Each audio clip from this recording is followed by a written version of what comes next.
Salam, hər birinizi salamlayıram. Mən bugün 7-ci sinif biologiya dərsliyindən 4-cü bölmənin izahını verəcəm. Heyvanların bədən örtükləri və bədən quruluşları haqqında məlumat verəcəm. İndi isə baxaq. Burada bizə həm onurğalı, həm də onurğasız heyvanların şəkli verilmişdir. Digər canlı orqanizmlər kimi heyvanlar da təbiətin ayrılmaz hissəsidir. Birinci məlumat verim ki, heyvanlar aləmini öyrənən elm zoologiya adlanır. Zoon heyvan, logos elm deməkdir. Zoologiya deməli heyvanlar haqqında elmdir dedik. Ümumi heyvanların sayı 2 milyondan çoxdur və canlılar arasında ən çox növ sayına görə birinci yeri tutan elə heyvanlar aləmidir. Bakteriyalardan fərqli olaraq onlar evkaryotdular, yəni nüvəli orqanizmlərdir. Heyvanların əksəriyyətində qida axtarışında, düşməndən qorunmaqda və əlverişsiz mühit şəraitində fəal hərəkəti təmin edən müxtəlif orqanlar, üzgəclər, ayaqlar, qanadlar olur. Təbiətdə bəzən fərqli quruluşlu, lakin bədən rənginə görə çox oxşar olan heyvanlara da rast gəlinir ki, belə ki, bəbir qurbağası, bəbir balığı, bəbir kəpənəyi adlarını onlar məşhur yırtıcı heyvanın xəzini xatırladan oxşar bədən rənginə olduqları üçün almışlar. Bunlarda oxşar rəng, oxşar deməli bədən rəngi olduğu üçün bunları bu cür adlandırmış olarlar. Bölmədə öyrənəcəyimiz nədir? Heyvanlar əsasən onurğasızlar və onurğalılar olaraq qruplaşdırılır. Deməli, heyvanlar aləmi onurğalılar və onurğasızlar olaraq qruplaşdırılır. İlk öncə deyək ki, heyvanlar aləmi bir hüceyrəlilər və çox hüceyrələr yarım aləminə bölünür və onlar da yenə də onurğalılar və onurğasızlar deməli tiplərinə bölünmüş olurlar. Hər biri isə kəlləlilər və kəlləsizlər, onurğalılar isə özü kəlləlilər və kəlləsizlər tipinə, yarım tipinə daha doğrusu bölünür.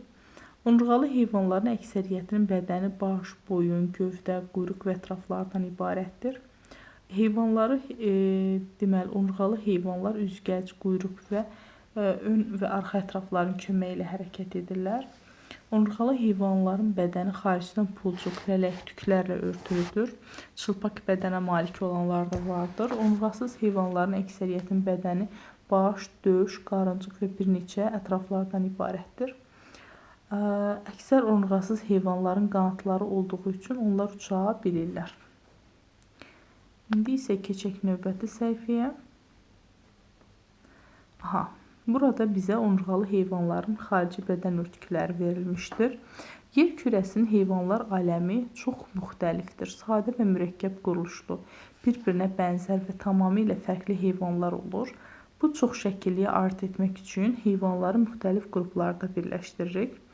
Heyvanları onurğalılar və onurğasızlar dedik. Tiplərində birləşdirdik ki, və bunlar ayrıca öyrənilir. Onurğalı heyvanların əsas səciyyəvi əlamətlərindən biri dayaq funksiyasını yerinə yetirən daxili ox skeleti onurğanın olmasıdır. Onurğa ilk dəfə Ordovik dövründə çənəsiz onurğalılarda yaranmışdır. Balıqlar, suda, quruda yaşayanlar, amfibilər, sürünənlər, reptililər, quşlar, məməlilər onurğalı heyvanlara aiddir. Balıqlar, amfibilər və sürünənlər soyuqqanlı heyvanlardır. Yəni, bunların deməli bədən temperaturu ətraf mühitin amilindən asılıdır. Onların bədən temperaturu xarici mühitin temperaturundan və orqanizmin fəaliyyətindən asılı olaraq dəyişir. Quşlar və məməlilər istiqanlı heyvanlardır. Xarici mühitin temperaturundan asılı olmayaraq onların bədən temperaturu sabitdir və normal bədən temperaturuna, daimi sabit bədən temperaturuna malik olurlar quşlar və məməlilər. Onurğalı heyvanların bədən örtüklərinə baxsaq, bədən örtükləri heyvanları onların daxili orqanlarını əlverişsiz temperaturdan, rütubət dəyişkənliyindən, yırtıcılar və parazitin hücumlarından, digər təsirlərdən qoruyur. Bədən örtükləri tənəffüs və ifrazat prosesində də iştirak edir. Məsəl üçün, biz suda qurda yaşayanlardan olan qurbağaları göstərsək, qurbağaların əsas tənəffüsünü, tənəffüs prosesini həyata keçirən elə onların dəriləridir. Yəni, ifrazat prosesində də tərvəziləri xüsusi rol oynayır ki, dəri vasitəsilə tərvəziləri xaric olunmuş olur.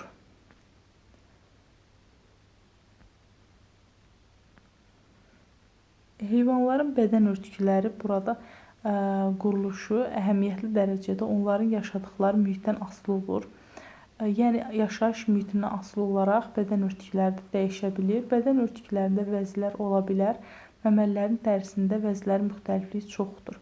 Deməli, vəzlərə baxsaq, balıqlarda bədən deməli, pulcuqlarla, sümük pulcuqlarla örtülüdür və o mezoderma mənşəlidir və onun üzərində selikli maddə ilə, yəni ki, vəzlərlə zəngindir.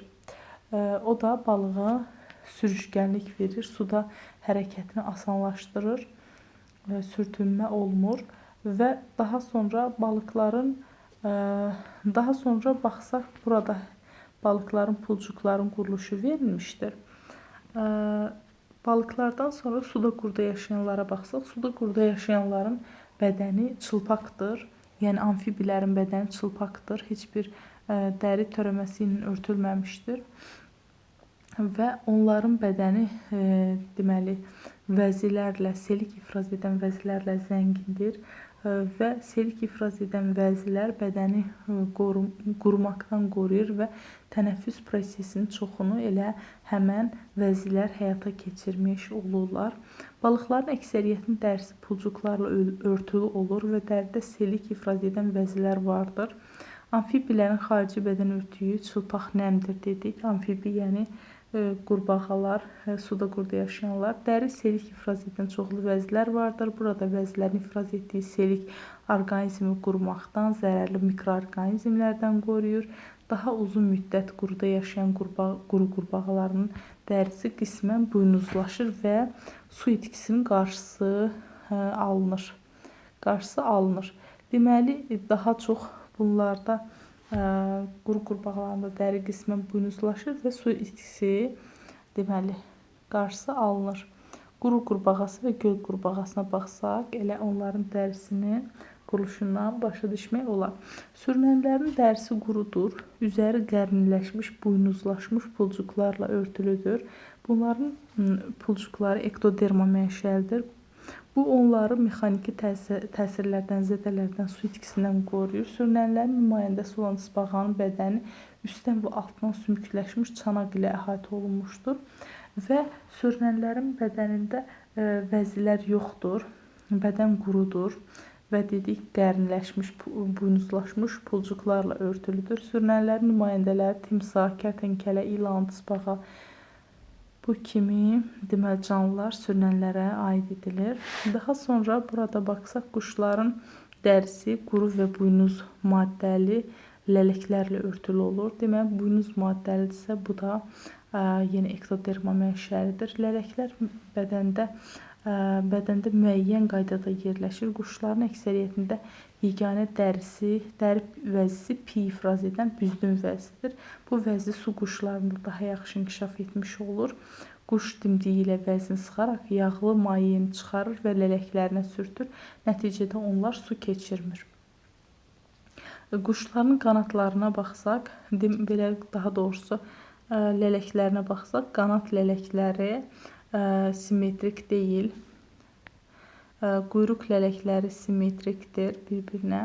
Daha sonra gövdədə yerləşən lələklərin də hər biri növlərinə görə ayrılmışdır və onların hər biri adlanır. Məsələn, quyruqda yerləşən lələklər sükan rolunu oynayır. Qanadda yerləşən lələklər də onlara avar funksiyasını yerinə yetirir. Daha sonra digər gövdə hissədə yerləşən lələklər də yenə həmçinin bədən isti saxlamasında və əlverişsiz mühit təsirlərindən qoruyur. Məsəl üçün, deməli, qanadda olan lələklərin adı çalma lələyidir. Qanadda yerləşən lələkdir. Və daha sonra quyruqda yerləşən lələk sükan lələyi adlanır. Sükan lələyin aşağı hissəsində birinci və ikinci dərəcəli qarmaqcıqlar yerləşir və o qarmaqcıqlar bir-birinə ilişir və lələk sabit formada olur. Daha sonra bundan sonra bədən səthini örtən lələklər də vardır. Bu lələklər deməli quyruq və qanad lələklərinə nisbətən xırdadır, yəni kiçikdir. Daha sonra sap şəkilli lələklər var, qıl şəkilli, qu lələkləri, xırda olanlar, yumuşaq olan lələklər qu lələkləri adlanır. Qu lələklər örtüyün altında olur. İkinci dərəcəli saqqalcıqlar bunlarda olmur. Yalnız birinci dərəcəli olur və örtüyün altında və dərinin örtük lələyi olmayan hissəsində qu lələyi yerləşir. Qıl lələyi isə uzunsov formada nazik olan lələklərdir ki, ağzın künclərində lamisə funksiyasını yerinə yetirir. Sap lələklərdə də yenə aşağıdan yuxarıya doğru uzanmış baş tərəflərində deməli qarmaqcıqlar yerləşir. Daha sonra bu lələklərin aşağı hissəsi, dəriyə girən hissəsi, deməli daxil olan hissəsi adlanır qələm yaxud da mil adlandırmaq olar. Deməli, məməllərin dərisi isə tüklərlə örtülüdür. Dərinin tük örtüyü vaxtaşırı yenilənə bilir. Tük örtüyünün dəyişməsi tüləmə adlanır. Tük örtüyü bədən temperaturunun sabit saxlanmasında mühüm rol oynayır. Dəridə həm tər, piy, süd, qoxu vəziləri olur. Tüləmə hansı hallarda baş verir? Tüləmə deməli, tüləmə baş verəcək bunlarda fəsil dəyişkənliklərində baş verər. Demək, şəkildə məməlilər göstərilmişdir. Tük örtüyü olmayan begemotla fildir. Zirehlilərə armadil aiddir. Daha sonra bədən iynələrlə örtülmüşə yexidna ilə kirpi aiddir. Yer üzərində iqlimin dəyişməsi heyvanların bədən örtüyünə təsir edir. Tutaq ki, susuz quru səhra heyvanları bədəni daha çox qərinləşir, su itirməyin qarşısını alır, yaxud da soyuq iqlim qurşağında yaşayan heyvanların bədənində piy qatı daha da qalın olur və bu cürə deməli dəyişikliklər baş verir. Quşların dərisində çoxlu vəzi var. Xeyr. Quşların dərisində yalnız büzdün vəzisi var. Qurbağanın dərisi nəm və çılpaqdır. Bəli, doğrudur. Sürünənlərin dərisi quru və vəzisizdir. Bəli, doğrudur. Amfibilərin bədən temperaturu ətraf mühitdən asılıdır. Doğrudur, çünki soyuqqanlı heyvanlardır. Balıqların dəriləri çılpaq və seliklidir. Xeyr, çılpaq deyil, ancaq seliklidir. Balıqların dərisi deməli pulcuqlarla, sümük pulcuqlarla örtülüdür. Yalnız naxanın dərisi pulcuqsuzdur. Məməlilərdə tük örtüyü inkişaf etmişdir. Doğrudur. Məməlilərin dərisində vəzi yoxdur. Xeyr, yanlış fikirdir. Məməlilərdə tər vəziləri, piy, süd, qoxu vəziləri inkişaf etmişdir. Növ sayına görə ümumiyyətlə vəzlərin növ sayı ən çox məməlilərdədir. Ancaq deməli, selik ifraz edən vəzlər isə qurbağalarda daha yaxşı inkişaf etmişdir və deməli balıqlarda heç olmayan isə suda quruda belə daha doğrusu heç olmayan isə sürünənlərdir. Bir ədəd olan isə quşlardır. Büzdün vəzisinin quşlar üçün əhəmiyyəti odur ki, burada qeyd olunmuşdur. Deməli, o vəzini sıxaraq dimdikləri ilə sıxır və mayeni çıxarır, lələklərinə sürtür. Nəticədə onlar su keçirmir. Keçək növbəti səhifəyə. Burada onurğalı heyvanların bədən hissələri verilmişdir. Tısbağalar 1 saatda təxminən 400 metr, kenguru isə bir tullanışda 6 metrə qədər məsafə qət edə bilir. Elə onurğalılar var ki, həm suda, həm də quruda, məsələn, qurbağalar və timsahlar hərəkət edə bilirlər. Məməlilərin nümayəndəsi olan yarasalar quşlar kimi uça bilir. Deməli, bu cür dəyişikliklər bütün deməli heyvanlar aləmində istisna hallar ola bilir. Deməli, onurğalılar hansı bədən hissələrinin köməyi ilə hərəkət edə bilir? Ətraflarının köməyi ilə hərəkət edə bilirlər. Onurğalı heyvanlar fəal hərəkət sayəsində öz yaşayış məskəni dəyişərək yeni ərazilərə yayılır. Yaşayış mühitində və həyat tərzindən asılı olaraq onurğalıların müxtəlif bədən formaları, hərəkət orqanları var. Bunun sayəsində onurğalılar üzür, sürünür, dırmanır, yeriyir, qaçır, tullanır. Yəni, bu cür hərəkətə malikdirlər.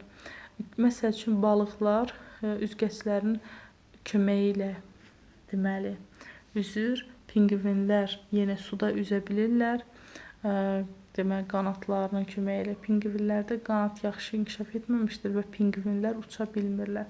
Delfinlər də yenə delfinlər kürəklərinin ətrafın şəkil dəyişməsi olan kürəklərinin köməyi ilə suda üzə bilirlər. Atlar ayaqlarının vasitəsindən köməyi ilə, balinalar yenə də tısbağalar, hər birində ətrafın şəkil dəyişməsi verilmişdir. Qurbağa və quşda da həmçinin.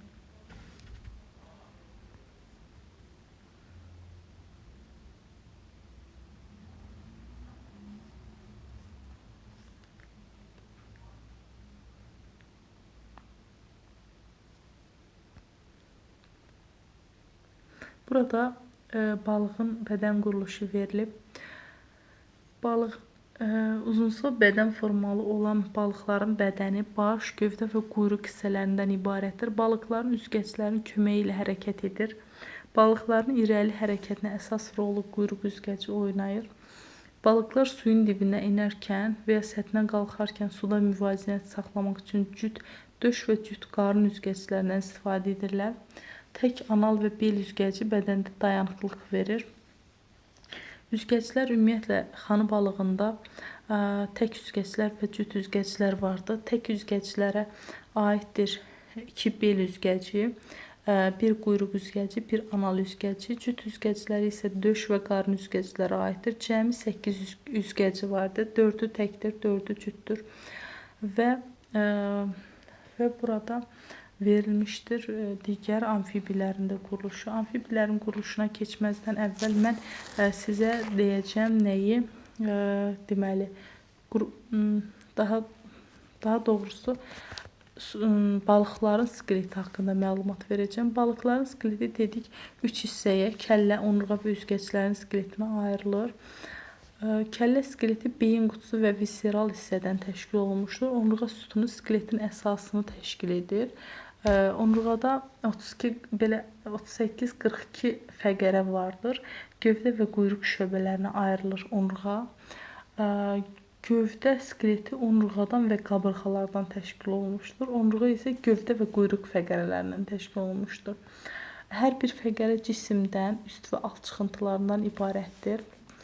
Üst çıxıntılar bir-biri ilə birləşərək ümumi bir dəlik əmələ gətirir və bel çıxıntısı ilə qurtarır. Onurğa beyni bu dəliklərin əmələ gətirdiyi onurğa beyni kanalında yerləşir. Gövdə fəqərələrin yan çıxıntıları qabırğalara birləşir. Quyruq fəqərlərin bir cüt aşağı çıxıntıları birləşərək aşağı qövs əmələ gətirir. Bu qövslərin əmələ gətirdiyi kanaldan qan damarları keçir. Deməli, biz ümumi desək, gövdə fəqərəsində 3 çıxıntı var. Yuxarı 1 və aşağı 2. Deməli, bu 2 çıxıntıya gövdə fəqərələri birləşir. Və qövsləri isə gövdə fəqərəsində qövs 2-dir. Sonra quyruq fəqərəsinə baxsaq, quyruq fəqərəsində 2 çıxıntı var, yuxarı və aşağı çıxıntı və 4 qövs var. 4 qövs, ikisi yuxarıda, ikisi aşağıda qövslər əmələ gəlmişdir. Çünki quyruq fəqərəsinə qabırğalar birləşmir. İndi isə üzgəclərin skeletinə baxsaq, üzgəclərin skeleti qurşaq və sərbəst hissələrə ayrılır. Tək üzgəclərin qurşaq hissəsi olmur. Döş üzgəclərin qurşaq hissəsi cüt kürək, cüt qarğa sümüklərindən, bir neçə xırda sümüklərdən ibarətdir. Deməli, ən çox qurşaq hissəsinin sayı çox olan balıqlardadır. Qarın üzgəclərində qurşaq hissəsi vardır ki, bir cüt çanaq sümüyündən təşkil olunmuşdur.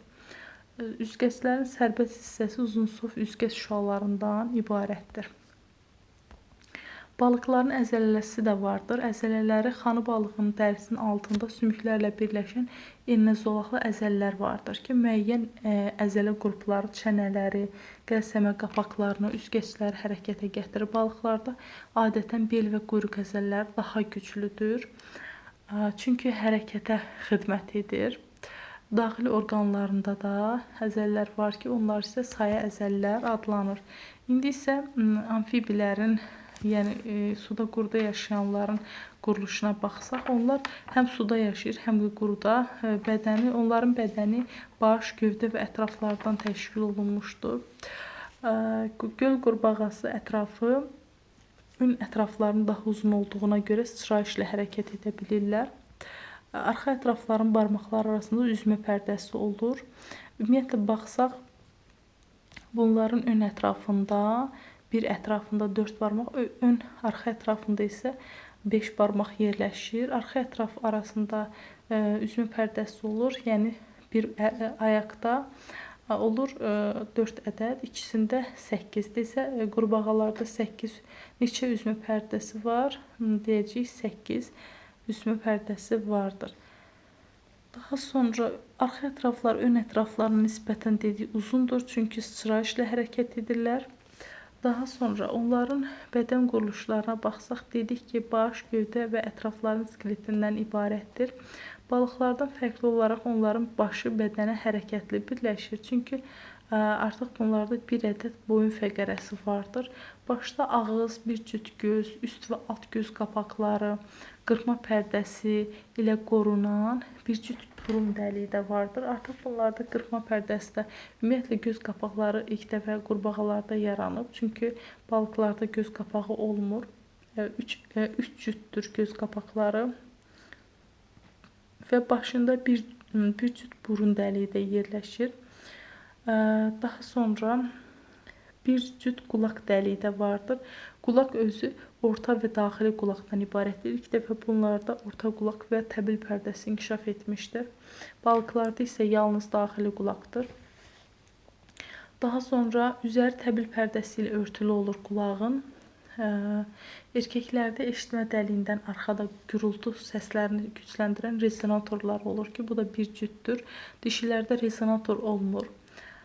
Daha sonra gövdə hissəsi bel-qarın istiqamətində yaslıdır. Gövdəyə hərəkətli yuxarı və aşağı ətraflar birləşir. Yuxarı ətraflar bazu, sait və 4 barmaqlı ön pəncədən, aşağı ətraflar isə bud, baldır və 5 barmaqlı arxa pəncədən ibarətdir. Deməli, yuxarı ətrafda bazu, sait, 4 barmaqlı ön pəncə oldu.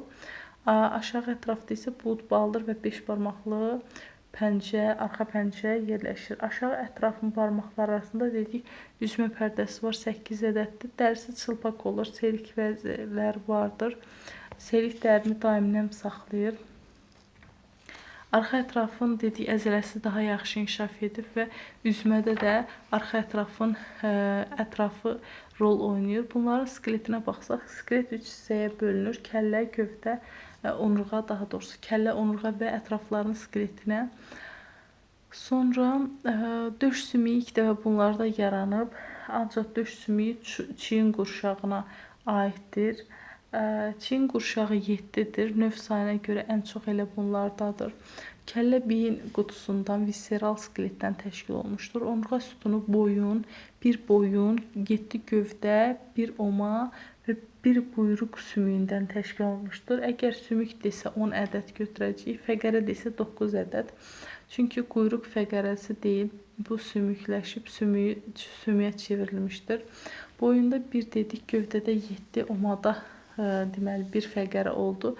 Daha sonra quyruqlu amfibilərdə quyruq fəqərləri də olur ki, və onların sayı müxtəlifdir. Qurbağalarda qabırğalar tam inkişaf etmədiyi üçün döş qəfəsi də olmur. Əsl qabırğa yoxdur bunlarda. Ətrafların skeleti qurşaq və sərbəst hissələrə bölünür. Ön ətraf qurşağı bir cüt kürək, bir cüt körpücük, bir cüt qarğa və bir cüt döş sümüyündən ibarətdir. Daha sonra ön ətrafın sərbəst hissəsi bazosaid əl pəncəsi sümüklərindən təşkil olunmuşdur. Dedik, bunlarda döş qəfəsi yoxdur. Arxa ətrafın qurşağı bir cüt çanaq, sərbəst hissəsi bud, baldır, pəncə sümüklərindən təşkil olunmuşdur. İndi isə baxaq sürünənlərə. Sürünənlərin bir çoxu quruda, bir hissəsi isə su mühitində yaşayır. Bu səbəbdən orqanizmlər arasında bədən forması və hərəkət üsuluna görə fərqlər vardır. Və sürünənlər çox qısa ətraflı olduğuna görə quyruq da hərəkətdə iştirak edə bilər. İlanların ətrafları yoxdur. Timsahların ayaq barmaqları arasında üzmə pərdələri olur, qurbağalardakı kimi. Deməli, baxsaq sürünənlərin xarici quruluşuna. Xarici quruluşları bədən təşkil edir. Baş, boyun, gövdə, quyruq və ətraflardan. Bunlarda boyun artıq yaxşı inkişaf etmişdir. Başda ağız, bir cüt burun dəliyi, göz qapaqlarına malik bir cüt gözlər vardır. Bir cüt qulaq dəliyi, təbil pərdəsi ilə örtülmüş qurbağadakı kimi.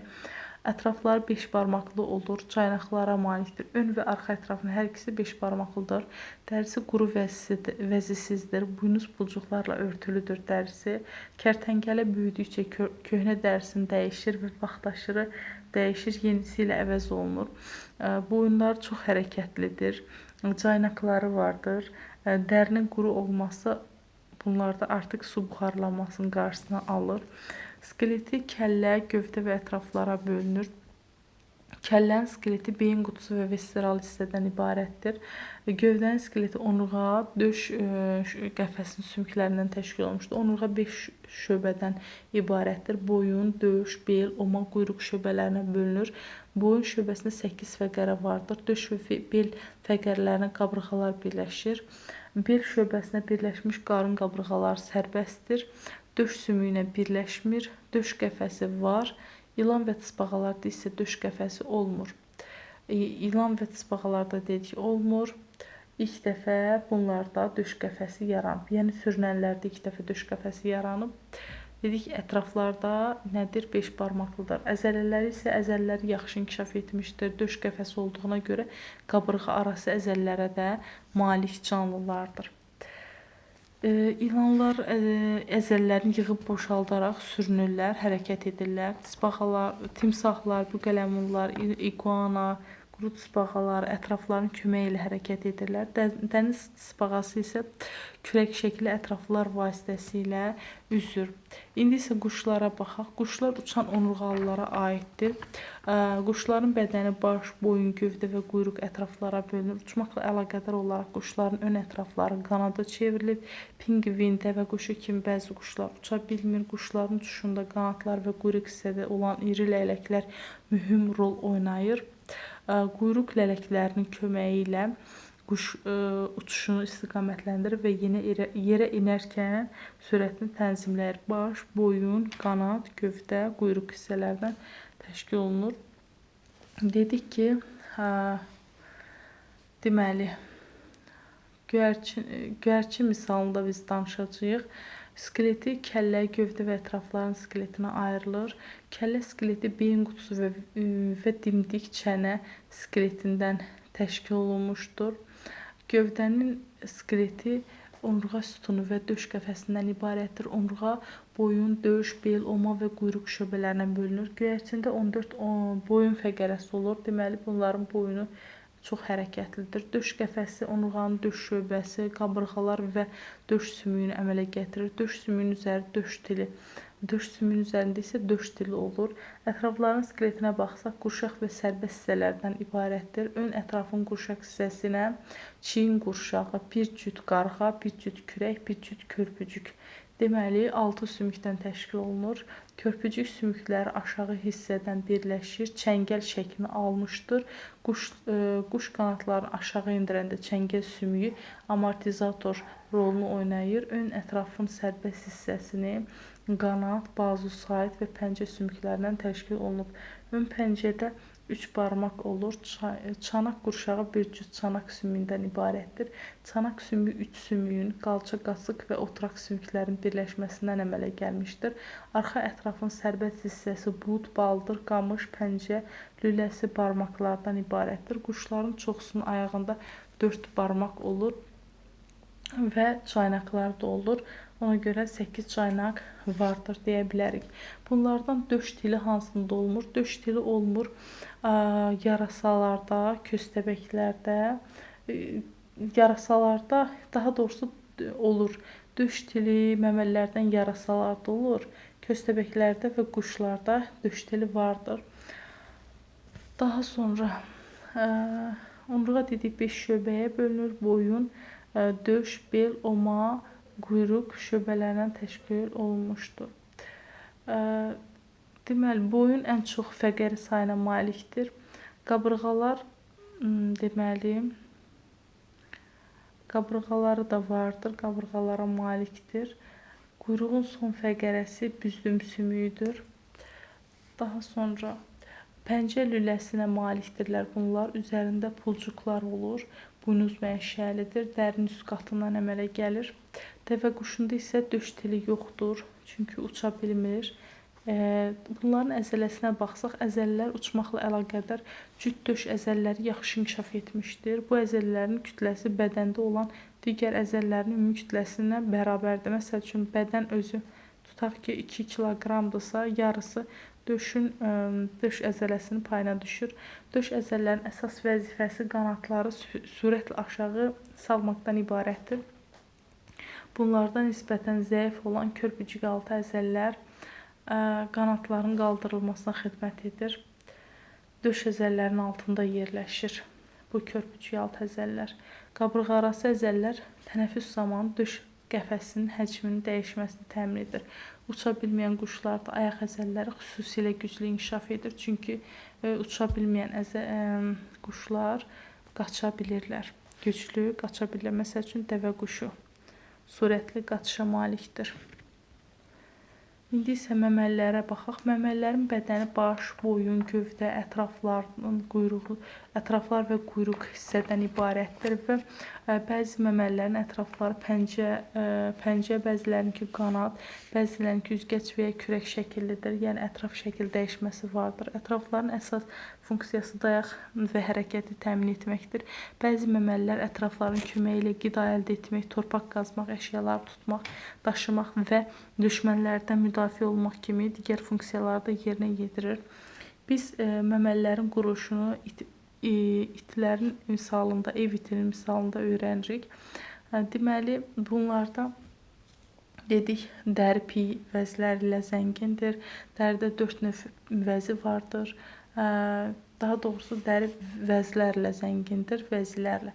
4 növ vəzi var. Tər, piy, qoxu, süd, derma qatında yerləşir bunlar. Skeleti məmələrin skeleti 3 hissəyə ayrılır. Kəllə, gövdə və ətrafların skeleti. Kəllə bir-birinə birləşmiş 2 hissədən, beyin və üst şöbəsindən ibarətdir. Onurğa özü 5 şöbəyə bölünür. Boyun, döş, bel, oma və quyruğa bölünür.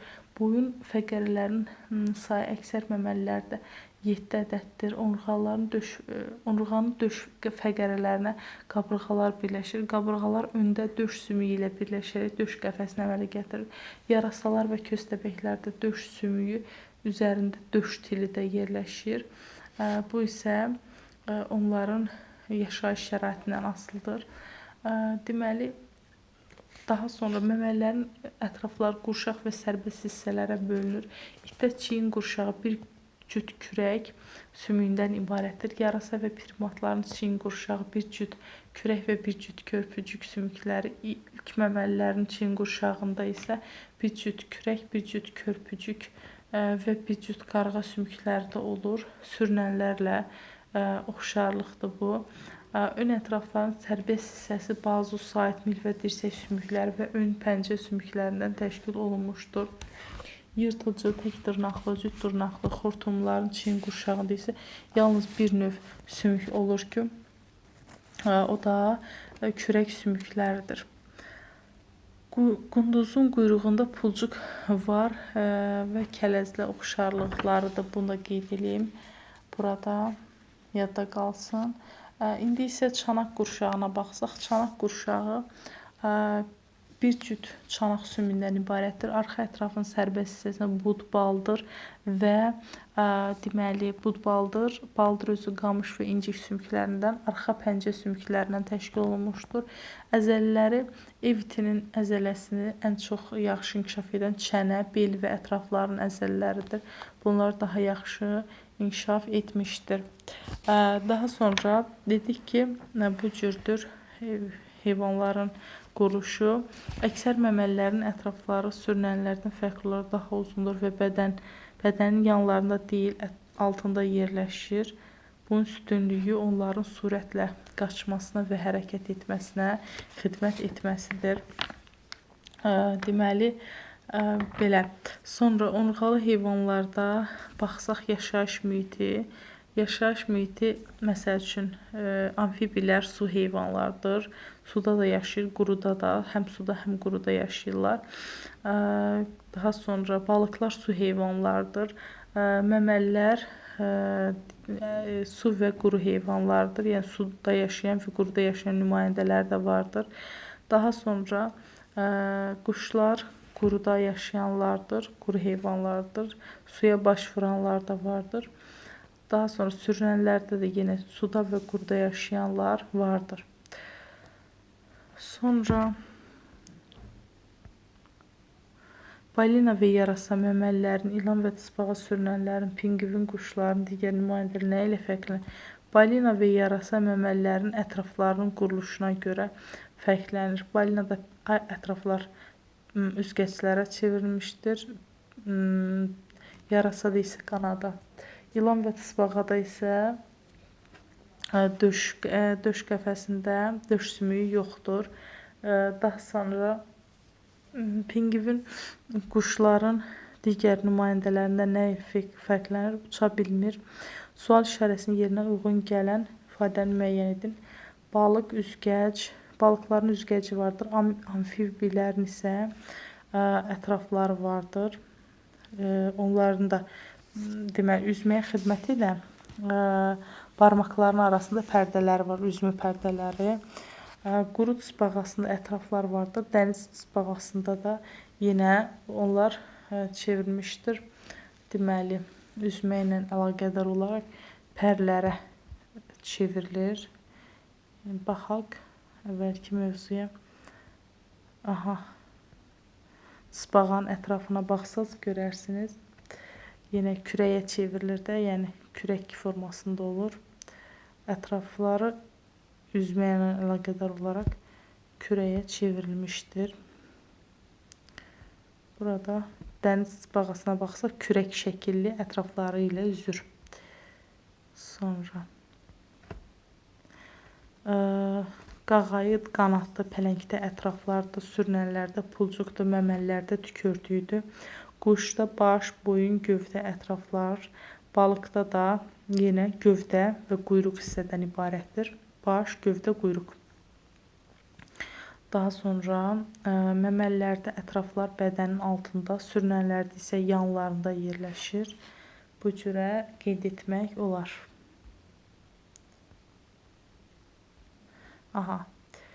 Onurğalılar haqqında bu qədər.